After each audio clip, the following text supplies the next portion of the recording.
initiateurs du projet, ce déménagement de l'aéroport Nantes-Atlantique vers l'aéroport Notre-Dame-des-Landes est indispensable pour l'Ouest. Les raisons étaient fortes et très étayées. Et pourtant, à relire les arguments, y compris ceux portés dans cette enceinte, nombreux sont ceux qui peu à peu tombent, voire se retournent contre leur initiateur. L'arrivée du Concorde, le troisième aéroport de l'Île-de-France, l'ouverture transatlantique, le développement des hubs sur tout le territoire national, la saturation des aéroports existants. Quel argument demeure aujourd'hui incontesté?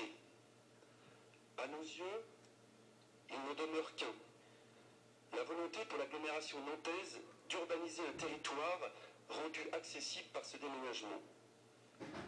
Élus de l'Alliance centriste, nous l'entendons, nous le respectons, mais clairement nous ne l'inscrivons pas dans notre priorité d'aménagement du territoire, au regard de l'indispensable équilibre rendu très délicat dans un contexte de raréfaction financière. Car finalement, après nous avoir annoncé l'arrêt du contrat de plan État-région en avril dernier, abandonner certaines routes régionales au profit d'un accord électoral avec les Verts, après avoir ouvert une guerre médiatique sur le hold-up de l'État, vous nous dites en substance aujourd'hui 246 millions de contributions publiques, dont 115 millions des collectivités locales et 40 millions pour notre région, ce n'est pas grand-chose pour un nouvel aéroport. Non seulement nous pensons que c'est déjà beaucoup, mais surtout que cela reste illusoire au regard des compléments financiers indispensables pour accompagner les métropoles nantaises et rennaises vers cet aéroport. Il s'agit là d'une illusion financière qui dénie la réalité des véritables engagements à venir. La réalité, et nous le savons très bien, c'est que nous n'avons plus, pour de nombreuses années, les capacités financières, ni l'État, ni la région, ni le département, ni les départements, pour nous payer les infrastructures recommandées et inscrites dans les conclusions de l'enquête publique. Accepter Notre-Dame-des-Landes, c'est limiter et restreindre notre capacité à aménager de façon équilibrée l'ensemble du territoire demain. En effet, les aménagements complémentaires se chiffrent en milliards et sur ce plan, nous n'avons aucune garantie. Le rapport dresse seulement une liste à la Prévert qui fait plaisir à tout le monde, sans aucun engagement financier précis et sans aucun planning. Deux exemples qui ont été cités. Quid pour les habitants des Mauges en termes de franchissement de Loire, d'accès routier ou de transport collectif?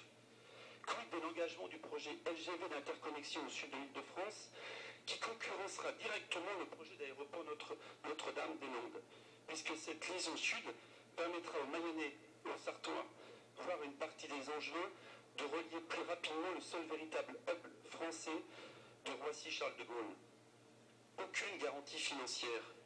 Sur ce plan, c'est même la confusion qui règne.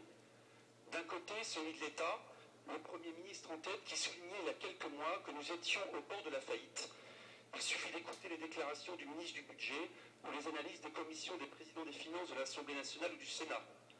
De l'autre, celle des collectivités territoriales, pas un jour, sans se plaindre du prétendu transfert des charges de l'État, indiquant que nous devrons faire des choix. Cette délibération fait comme si l'État pourra tout faire demain. Et c'est là que réside notre inquiétude. Nous arbitrons aujourd'hui les engagements financiers régionaux et l'aménagement du territoire de demain. Centristes, nous sommes attachés à la décentralisation et à un aménagement équilibré de tout le territoire nigérien. Il ne faut pas qu'un déséquilibre flagrant s'instaure au détriment de ce qui n'est pas situé sur l'axe Nantes-Rennes. Or, le projet qui nous est proposé a totalement oublié cet élément essentiel, contribuant à accélérer cette logique de mégapole régionale dont le développement se nourrit de la désertification et de l'appauvrissement périphérique des autres agglomérations comme du monde rural. À ce titre, les déclarations du président du syndicat d'études viennent confirmer nos inquiétudes, alors même que jusqu'à présent, les arguments contraires étaient avancés au sein du syndicat. Il annonce aujourd'hui la limitation des investissements de transport collectif ou la fermeture de l'aéroport Angers-Marseille, qui est tout sauf un concurrent pour Nantes. Déclaration qui illustre à nos yeux le risque aigu de déséquilibre pour notre notre territoire régional.